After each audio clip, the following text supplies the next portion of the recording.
Hello dear students, chapter number 10 में आप सबका स्वागत है। Welcome to chapter number 10 financial markets.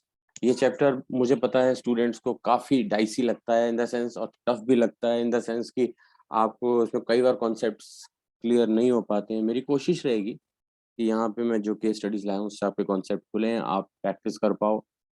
तो स्टार्ट करते हैं। Question number 1, a specific type of money market instrument has been issued by RBI to raise funds to meet the working capital requirement of the government. They are short term and highly liquid. These instruments are issued at discount and redeemed at par. इसका मतलब क्या है कि issue हुए discount पे, लेकिन फिर उसके बाद उनकी पूरी कीमत मिल जाती है, राइट। सो जो उसका डिनोमिनेशन होता है, यानी कि जो उस पे उसकी फेस वैल्यू होती है। Which money market instrument seems to be issued by RBI in the above case. तो हमारे जो ये चैप्टर है ना, फाइनेंशियल मार्केट, इसके अंदर जो मनी मार्केट इंस्ट्रूमेंट्स हैं उसमें अकेला ऐसा आरबीआई द्वारा इशूड या जो मनी मार्केट इंस्ट्रूमेंट आरबीआई ने इशू किया है वो है ट्रेजरी बिल। ठीक है, तो यहाँ पर हमारा आंसर हो जाएगा ट्रेजरी बिल्स।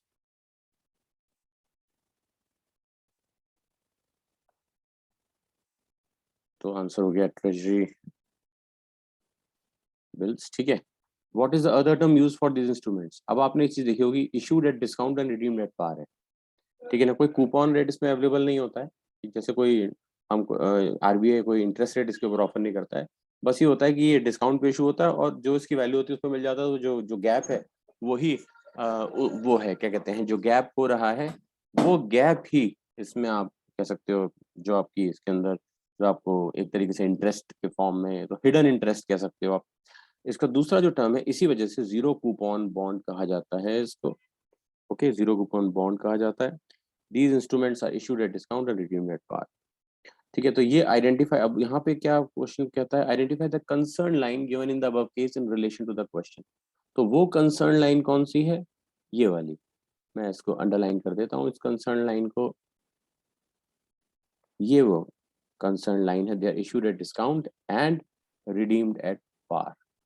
तो इस क्वेश्चन का ये आंसर है।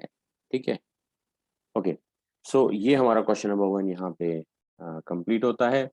इसके बाद हम चलते हैं क्वेश्चन नंबर 2 के ऊपर। ओके, क्वेश्चन नंबर 2 देखते हैं क्या पूछता है। In a country ABCD the savers in the economy help in the progress of development of economy helps in the process of development of economy by letting their funds reach the corporate houses through competing intermediaries. The funds actually reach the investors through these intermediaries from the savers. The funds are utilized in the most productive use. This is the reason an economy grows in size and becomes more efficient.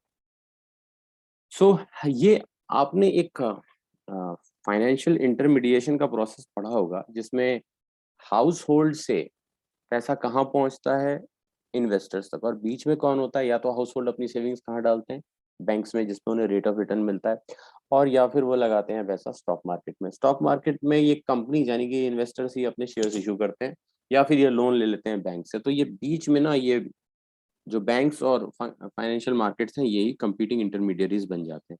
तो ये हो गया allocative function. Process पूछता तो आप क्या बताते, financial intermediation, लेकिन इसने क्या पूछा है, क्वेश्चन ने, इस क्वेश्चन ने पूछा है एलो फंक्शन, तो एलोकेटिव फंक्शन हो गया, राइट। उसके बाद identify the two competing intermediaries given above. कौन से दो कंपीटिंग इंटरमीडियरीज हैं यहाँ पर, ठीक है। एक है banks,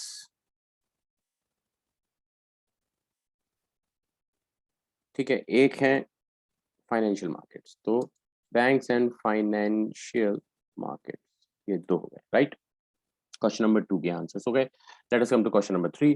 Ravi was informing her sister Vidisha about the great role of stock market in the economy of our country. He told her that the buyers and the sellers have a platform in the form of financial market where they can actually settle their deals, and this helps in reduction in wastage of time, efforts, and money. Vidisha also brought a point forward when she told Ravi about the utility of the financial markets in facilitating the conversion of securities into cash. Question है, which two functions of financial market are highlighted in the above case. तो एक function अगर आप देखो वो है reduces cost of transaction. ठीक है, तो मैं यहाँ लिख देता हूँ आपको, reduces cost of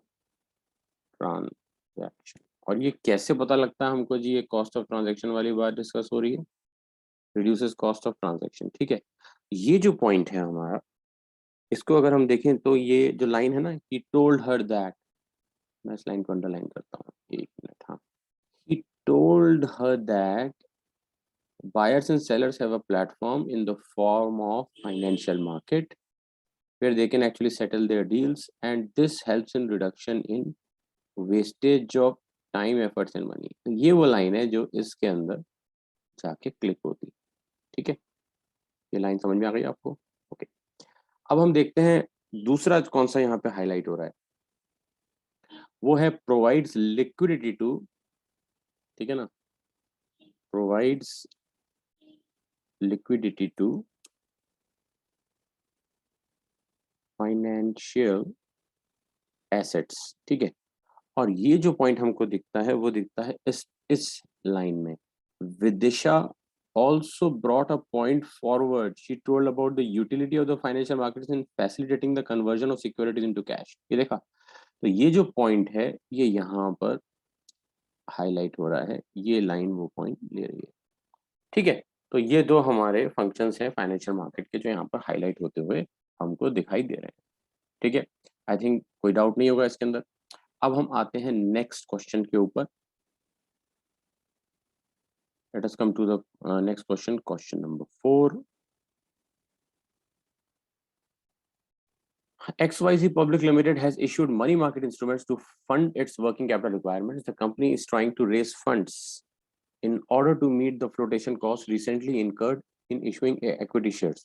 The instrument will be issued at discount and redeemed at par like treasury bill. This instrument is very effective in a process which has been used to meet the flotation costs incurred during the issuing of